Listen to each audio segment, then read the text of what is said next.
Vote किसको डालना पसंद करेंगे आप? वोट तो मैं इमरान खान का सेम करूँ। इमरान खान। शेर की अच्छी लगती है हुकूमत। शेर की अच्छी लगती है जी हमारी नहीं अच्छी लगती। क्यों हमारे में ऐसा क्या है?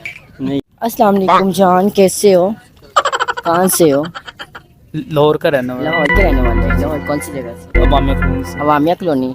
तो क्या काम करते हो? मेरा ना फ्रूट मंडी का काम है। फ्रूट मंडी का काम है। फ्रूट मंडी में केले होते हैं? जी क्या चीज़? फ्रूट सब कुछ है, केले हैं, सेब है, और जिसे बोलते हैं मैंगो।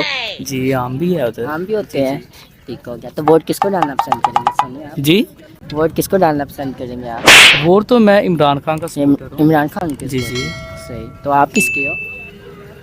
मैं किसी का भी नहीं, मैं खुद की हूँ। खुद के ही हो? आप नहीं चाहते किसी को वोट डालना? क्यों? बाद में ये कहना वो बुरा है वो बुरा है, तो किसी को बुरा जरूर क्यों?